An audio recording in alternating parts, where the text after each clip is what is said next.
Russian National Guard, Rosgvardia troops have defused an unexploded HIMARS cluster munition near the Kursk nuclear power plant. According to a Rosgvardia statement, the missile fragment, containing 180 unexploded strike elements, was found 5 kilometers from the plant.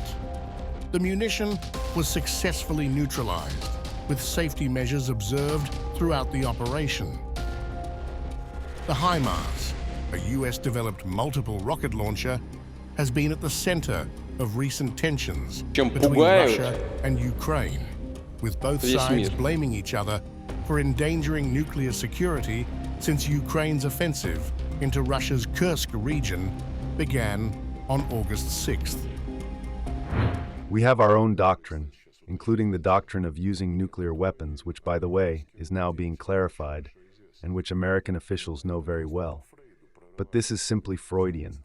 You know, the Third World War is bad because we do not want Europe to suffer. Here is the entire American mentality of the master, who sits on the other side, convinced of his safety, and convinced that for him the dirty work will be done and die.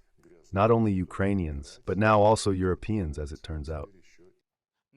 A part of this threatening campaign is the nuclear weapon threats. So should we believe or not? I spoke about it already. I believe that Putin loves his life too much. He loves his life, which is too long. That's why I believe he will hold on to his chair, his Kremlin, and the support of his decisions by his society. The United Nations has raised urgent alarms about nuclear safety, citing escalating risks at nuclear facilities in Ukraine and Russia amid ongoing conflict. Miroslav Jenka, the UN's Assistant Secretary General for Europe, Central Asia, and the Americas, expressed serious concerns, highlighting recent incidents, including a drone strike near a plant's perimeter, significant fire damage, and ongoing military activity close to nuclear sites. We are alarmed regarding reported incidents around the nuclear facilities in Ukraine and Russia. On 17 August, a drone strike hit the road around the site perimeter. On 11 August, significant fire at one of the cooling towers resulted in considerable damage. The IAEA team has also reported periodic intense military activity near the plant, including sounds of frequent explosions, repetitive heavy machine gun and rifle fire and artillery at various distances from the plant. Concerns are also rising over nuclear safety and security in the Kursk region of the Russian Federation. Robert A. Wood, the UN's alternate representative of the US for Special Political Affairs, criticized Russia for jeopardizing the Zaporizhzhia nuclear power plant and reiterated calls for Russia to comply with UN General Assembly demands to return control of the plant to Ukrainian authorities. The Kremlin is endangering the Zaporizhzhia nuclear power plant. We call on Russia to accede to the demand of 100 of its fellow UN General Assembly members and return control of the plant to the rightful, competent Ukrainian authorities. Russia cannot and will not subjugate Ukraine. In response, a Russian representative emphasized ongoing military actions, stating that Ukraine would face consequences for its activities around Kursk. Now the Russian forces are freeing up the last strongholds that the Ukrainian forces used to hold since 2014. And this is only the beginning. Ukraine will have to pay for the Kursk adventure in full.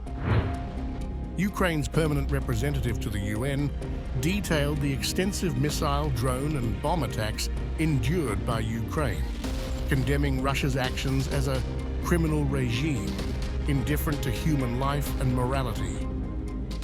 Mr. President, for over 2 years, Ukraine has been withstanding the largest aerial terror in human history.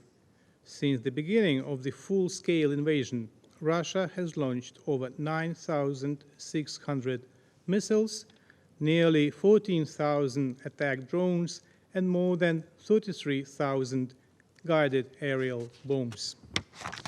we are speaking about Russia and its criminal regime, the regime that has plunged its country into a profound crisis. The International Atomic Energy Agency's Director General, Rafael Grossi, warned of serious risks posed by the Kursk nuclear power plant due to its proximity to active conflict zones, noting that the plant's reactors, similar in design to those at Chernobyl, lack protective layers, making them particularly vulnerable to military strikes.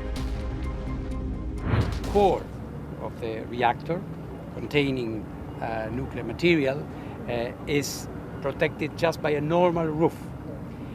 This makes it extremely exposed and fragile, for example, to an artillery impact or a drone or a missile. Next week, I will be in Kiev talking to President Zelensky. What will you tell him? We care for nuclear safety and security wherever that happens. And we believe in this sense that everybody should make its utmost to separate this conflict. This war is not the responsibility of the IAEA. What is the responsibility of the IAEA? And we are going to assume that responsibility is to make sure that no nuclear accident takes place. The UN has repeatedly cautioned about the dangers of military operations near nuclear sites since the escalation of the conflict in February 2022. Despite the heightened risks, both Russian and Ukrainian forces continue to engage in the vicinity of these critical infrastructure sites, raising the stakes for potential nuclear safety breaches.